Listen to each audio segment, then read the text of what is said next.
They're the most common dreams. Good evening, everyone, and thank you so much for joining us.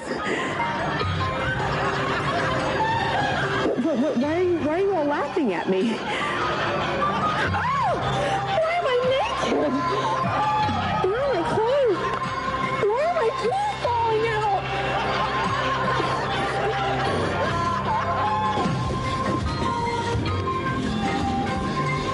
Why are you chasing me? Those dreams may seem strange, but really, they make a lot of sense. Analyzing your dreams, next on Deborah Duncan.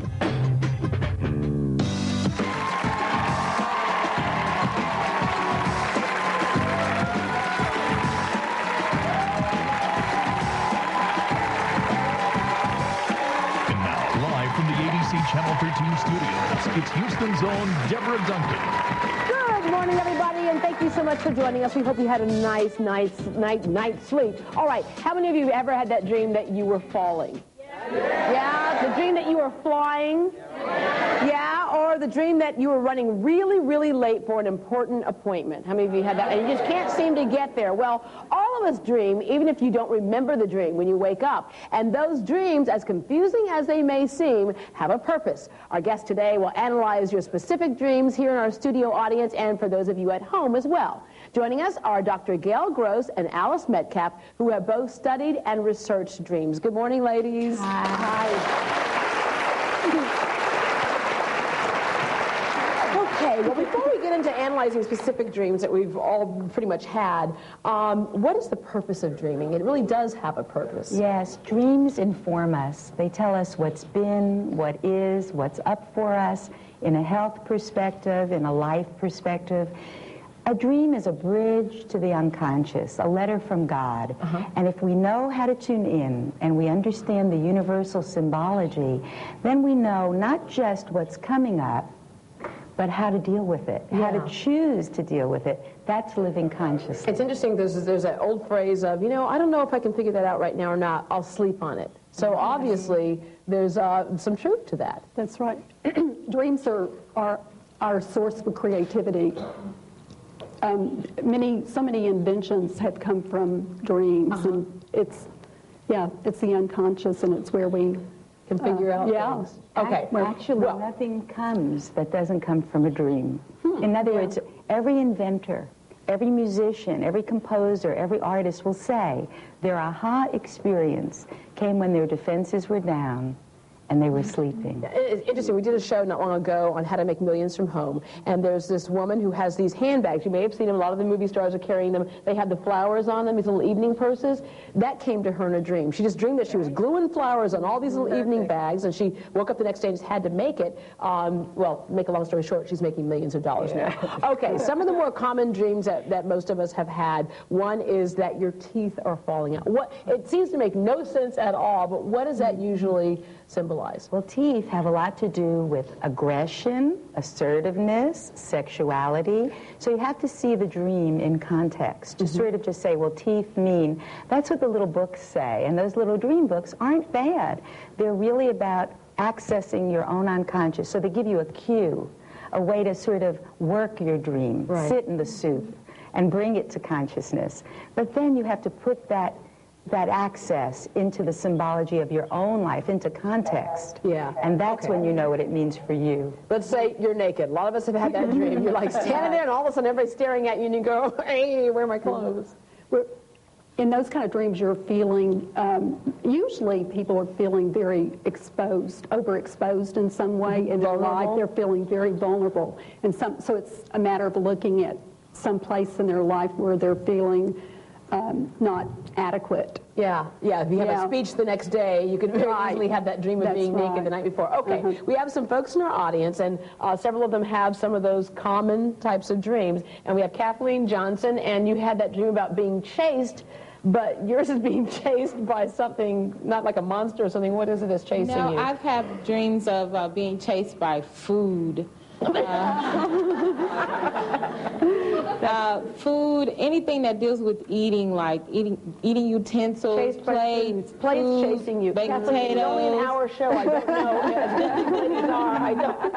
Okay. Usually it's like being chased by some bad guy, or just. But chased by food and plates and anything That's related great. to food. I lead groups for women with women who want to look at their food issues, their relationship to food. And so this would be like a common dream. Have you been like dieting or anything like that, or do you want to lose weight, or do No, you? well, I've been having those types of dreams for about 20 years, so a long time. You know, sometimes you have to look at that dream in the context of your life, and sometimes you think of food as what? Nurturing.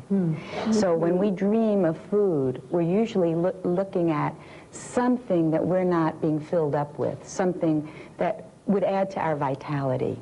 See, it's interesting. We always have a tendency to look at it literally, like I'm going, were you dieting or anything like that? Or you're hungry when you're going to bed? But yeah, food is nurturing, and so it's symbolic. Feeding the deep psyche. The deep psyche often, not always, you have to take it into context, but it can mean that you're needing energy, and that you've been needing energy for a long time.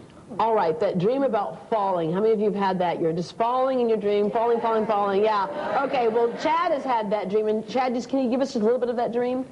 Well, in my dream, I'm standing either at home or at school, and the ground just crumbles out from beneath me, and I fall into a black abyss.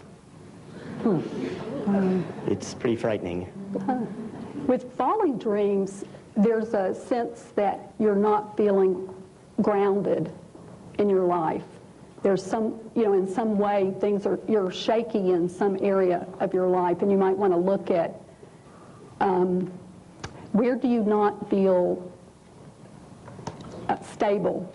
Yeah. There's a common dream when I remember when I was in college, a lot of us as seniors had that dream of, just falling. And so, again, feeling kind of shaky, okay, I'm getting ready to graduate, where am I going here? And the other dream that we had was that it came to the end of the semester and you realized there's a class you had signed up for and you never went to. And you're going, I got to graduate, but I have an F. And then you try to find the class to explain to the professor, I don't know why I never showed up, but and then you can't. So, again, is that kind of that? Yes, and I would say to Chad, work this dream, bring it to consciousness, because there are a lot of layers to that kind of a dream, a lot of inner work to be done. The crumbling would be a way that I would look at that dream, and I would look at the foundation of my life and see what I feel is breaking down. Okay, and then there's that dream that you're flying. I believe I can fly. That actually was a peaceful dream for me, but you've had that dream about flying? Yes, I've had a dream. First, I'm in the airplane. I'm a passenger. Then I proceed some kind of way. I'm in a cockpit. Before I know it, I am just outside of the plane, flying on your aimlessly over the mountains. With the the strange things about it, I have a real phobic fear of mountains, but I'm flying over the canyons and valleys, and my heart starts palpitating, but I just get really calm because I'm flying. A lot of symbolism here. I can see that kind of thing of working out through that dream. Right. So what do you see here, Gail?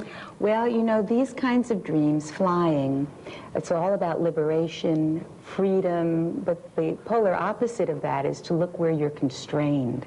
Look what's holding you down. So you can see when we dream, the unconscious or the deep psyche is trying to show us what we need to do to heal, what we need to come to consciousness. If we get it, then we get it in a dream, and we don't have to use the outer world to manifest it, because in a way, the dream world is as real as the outer world.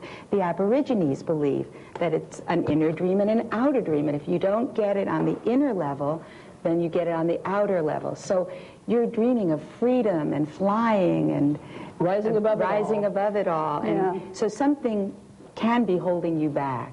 Look at that. Thank you. Okay, snakes. I hate this. This is more like a nightmare to me. It's snakes. Dreaming about the snakes. You and Eve. Yeah, exactly. And this woman here, you had the dream about snakes? Yes. This week I had a dream about a python biting me on my left palm. And it left the entire head, the mark in my skin, and it had a burning sensation. I remember waking up and looking at the palm of my hand, but even when I think about it now, I get a real eerie feeling. Yeah, I think everybody in the audience did. And that's how real and intense a dream can be when you literally wake up to check and see. Absolutely real. In fact, in more primitive cultures, they act out their dreams. In certain kinds of psychology, Gestalt psychology, they'll work out their dreams and actually play it out like a play, because it is real. It's as real as what's happening outside the dream. It's connected. There's a bridge to each consciousness, and that's your dream. That's a great dream. It's a dream about transformation. In effect, if you were living in a more primitive or early time, they'd say that was an initiatory dream, an initiation, and that the head stayed there. That's all about making a great change in your life, transformation. So I would say, go, girl. I never thought a dream about a snake could be so good. You know, in medicine, they wrap the snake, the caduceus, around the staff, because what is the snake? It changes its skin, its transformation, its rebirth, and its healing.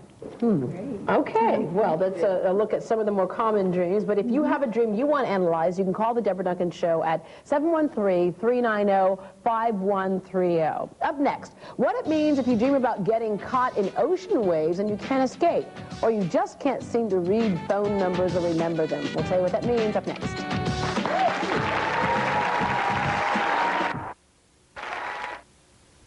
Sweet dreams are made of these. Who am I to disagree? Some dreams seem non-threatening and others are scary, more like nightmares. I keep having these dreams with thousands of waves keep coming right at me. It's wave after wave. It's like that movie from Perfect Storm, and I have no idea what it means. I've had this dream for 2 years, and I just really want to find out, what does this mean?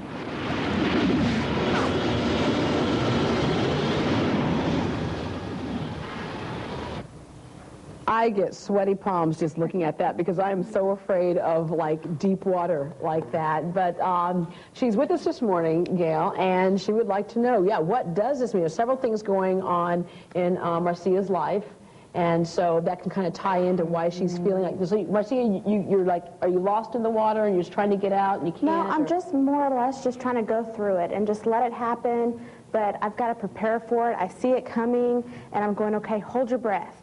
1, 2, 3, and then you just kind of let it, overcome you. And when you come out, you see the next one, and you just feel like it's just coming, and there's something you can do. Yeah, it's almost like that gerbil on the treadmill type thing. It's like you can't stop. It just keeps going and going and going. So I want to ask Marcia, were you on a beach? Were you in a house? Where are you in your dream? In my dream, I'm actually at a beach house, that has like the 4 stilts to keep the house up. And when I'm in the house, I always think, okay, I see these waves coming. I see them building up. And I go, okay, everybody, let's go. We've got to get to the top of this house. We've got to go up as high as we can. And then I think, okay, it's close enough. Let's hold hands. Let's tie ourselves to a pole and just go. Right when you think it's about to come, you got to take that huge, like, Titanic breath, you know? Yeah. And you just go, and you just kind of take it in, and you can feel the water. I mean, just like all the weight of it, and just hits you, and you come out. You said for the last couple of years you've had this dream? Yeah. What's been going on in your life over the last couple of years, just personally speaking? Well, what's been going on with me is I was a college student in my first year of college when I found out I was pregnant. So I stopped going to school for a while. Took care of my son. He's about to be 2 years old now, so it's been going on about 3 years. And I kind of lately I've started back to school. I went back last semester, and I'm getting back on my track. But it's just like putting your life aside a little bit to make sure that your son's taken care of the way that he should be. Yeah. This is a great dream.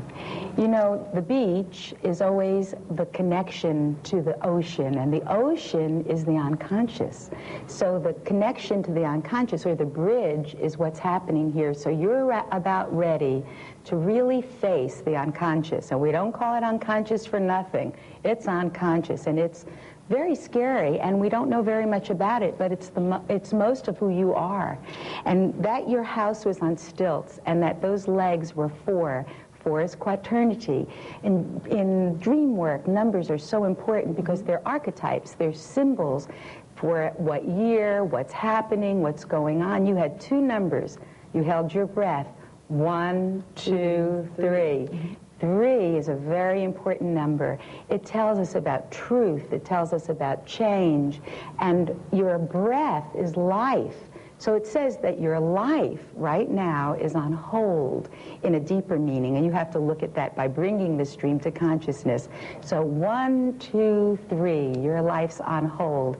It's a good dream because where are we going? To a high point.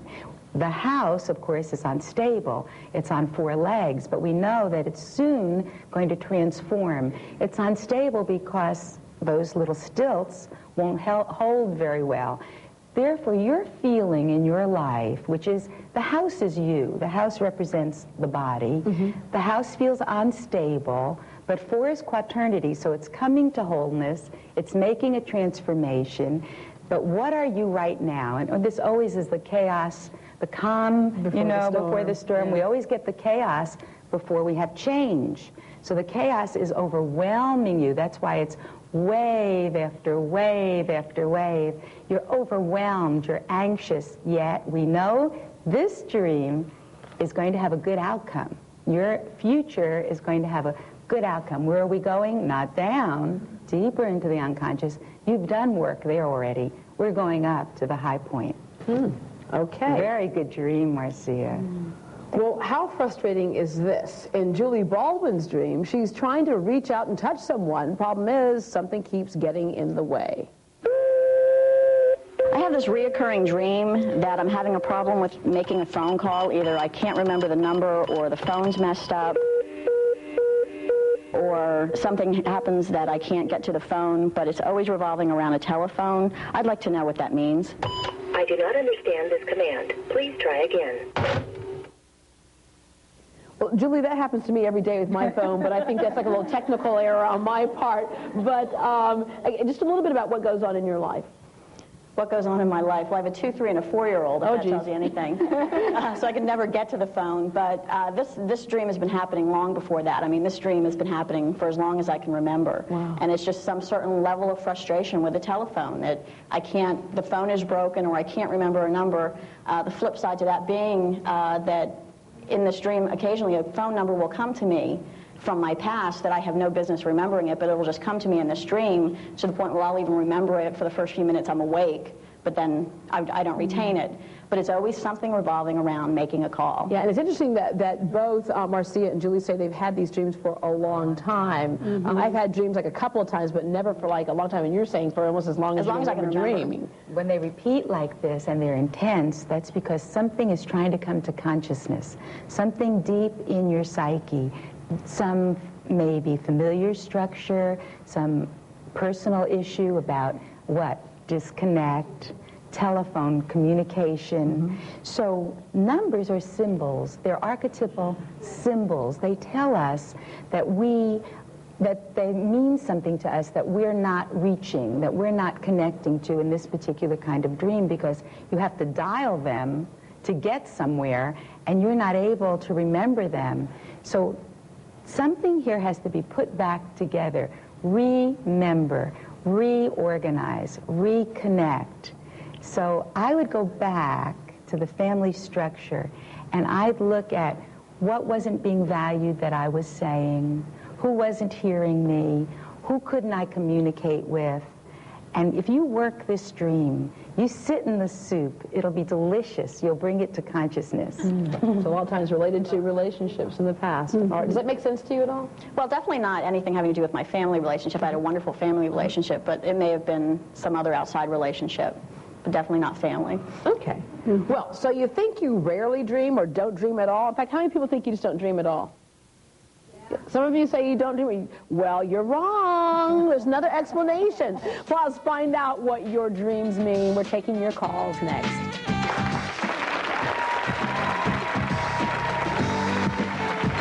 Calling all romantics, are you willing to walk through fire, stand atop a skyscraper, or get down and dirty to prove your love? Or have you gone to the limits to prove your love? If so, give us a call at 713-218-2818. Sweet dreams are made of these. Okay, so what's the deal with with dreams. Why do some people dream and others think they don't? In fact, Lauren, you say that you don't dream? Well, I dream. I know I'm dreaming because I'm sleeping, but when I wake up, I know I have a dream and I cannot remember it. Any of it. And I want to remember it. It's just that I have no idea what I was dreaming about. It's just like when I'm sleeping, it, you kind of feel that you're dreaming, but when I wake up, it's like, what was I dreaming about? Yeah, and then there are a lot of people you saw who raise their hands and go, no, we don't dream. We do not dream. Mm-hmm. We all dream. We dream all night long. In fact, during wartime, enemies often use sleep deprivation for brainwashing. You must dream. It's a way of recharging the brain. There are many kinds of dreams: precognitive dreams, energizing dreams, something you ate bad for dinner dream, that comes up. But the reason we tend not to remember our dreams on occasion is that there's something we're defending against. And you don't want to remember, selective memory. Right. I see. And when we start remembering is when it's intense. It's made its way up from the unconscious and it's getting more powerful and more powerful. The most horrible dreams, the most frightening, are the most important. Look at them, because now you're remembering. Yeah. You're putting it back together. Okay. I find that people tend to not remember dreams because they jump out of bed too quick. Their life is too busy. They're so busy that has a lot to do with it. And if you kind of stay in bed and just kind of, okay, now what did I dream? That'll make a difference. And also snooze button a few times. Right. And keep a journal. Yeah. Have a journal and have the intention of remembering your dreams. Yeah. And that'll make a difference. Okay, we have Deborah on the phone this morning, and Deborah has a really interesting dream. Good morning, Deborah. Good morning. And what's the dream that you keep having? Well, I've only had it once, but it's been very, it's very clear. I'm walking in a beautiful college campus-like setting with a woman that, in my dream, I felt I know her, but I don't recognize her when I woke up. And then she looks over in the sky and says, oh, look, there's Jesus. And it's just like from his shoulders up that we see him. And we start walking towards him, and then that's all I remember. You never get to him? I feel like I did in my dream, but I don't remember I did. Okay. And how did you feel? Happy, safe. How did you feel? Happy. Oh, happy. Yeah, happy and safe. Okay. And are you a student? No. Now? No. But was this a campus that you've ever been on? No, it really wasn't. Okay. So the fact that you're on a campus, it sounds like you were. It's like you're studying something. You're a student of something here, and you're with a woman. You don't know her. No. And I would think that she might represent a part of yourself that you're, like this new part of yourself that's beginning to study. Almost being enlightened, yes, in a sense. And, right. And Gail, you've said over and over again, a lot of times the people in our dreams are a portion of us. We're all the characters in the dream. Whether it's good or bad, it's all the things that are in us. All the aspects in the dream are always you. And what's really powerful in this dream, and this is to really be worked, is Jesus appearing. So we're really about ready to make, again, a transformation. I call this individuation. When you see a female, and you're a female in your dream, and you're in college, you're learning something, it's about integrating that part of yourself that's disowned. When you bring it home, when you integrate it, then you make the next leap, which is wholeness. And the fact that Jesus appears, that is the way to wholeness. She's lucky. This is a wonderful dream.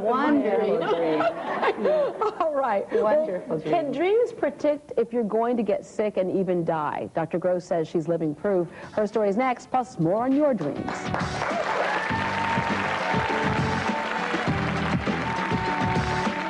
Does your husband or boyfriend spend more time watching and listening to sports than he does listening to you? Are you sick and tired of competing with his sports habit? Are you ready to have some fun of your own? If so, we want to hear from you. Call us at 713-218-2818. Sweet dreams are made of these. Who am I to disagree?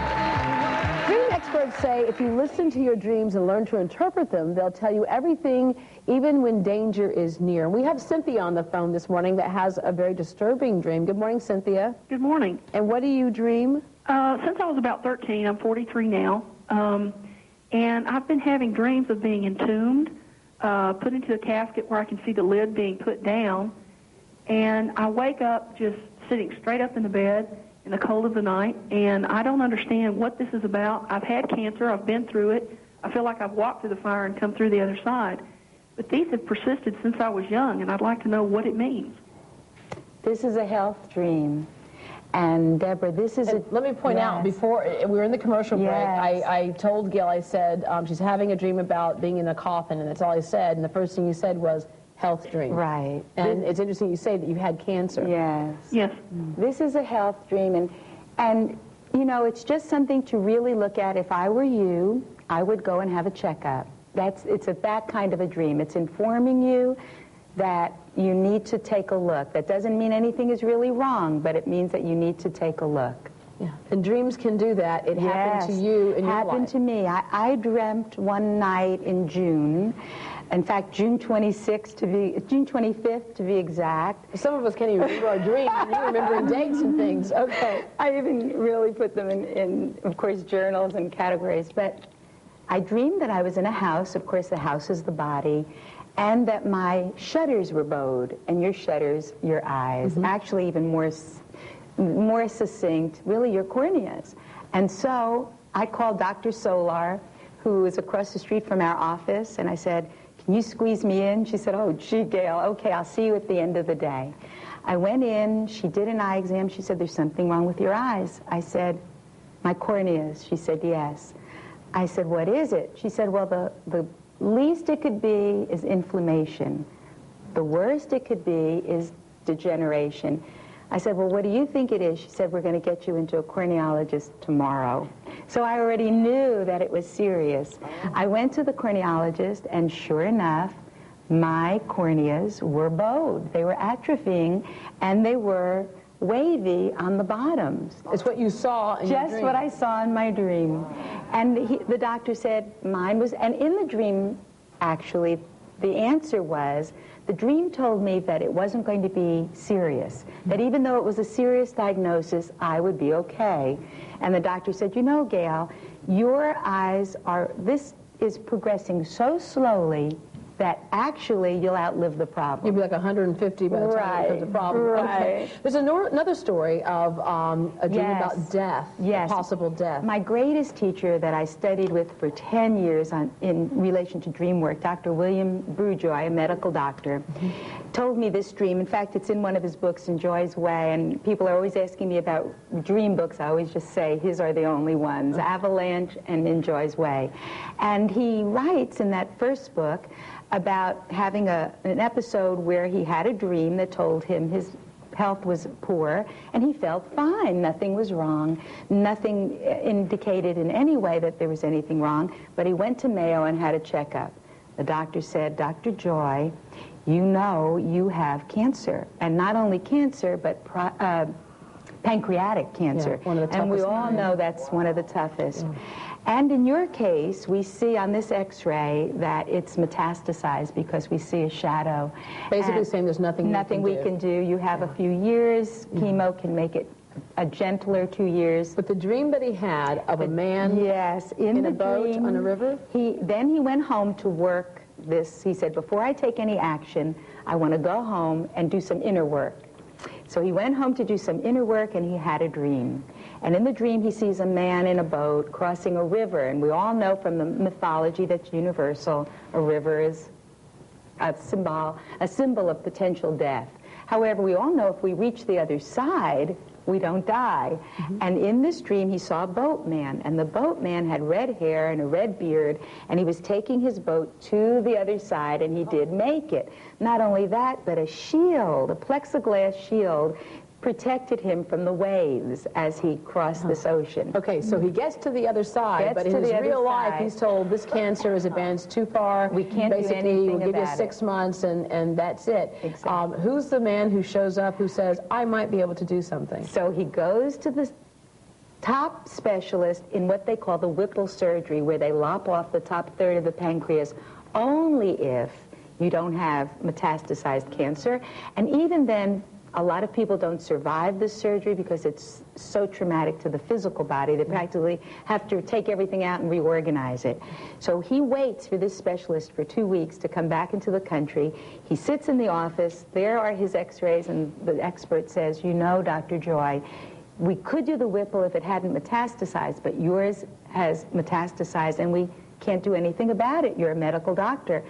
Dr. Joy said, no, I want to do the Whipple. I'm going to survive. Because I got to the other side of the dream. And you were the boatman. And he said, I've never seen you before, but there you are with red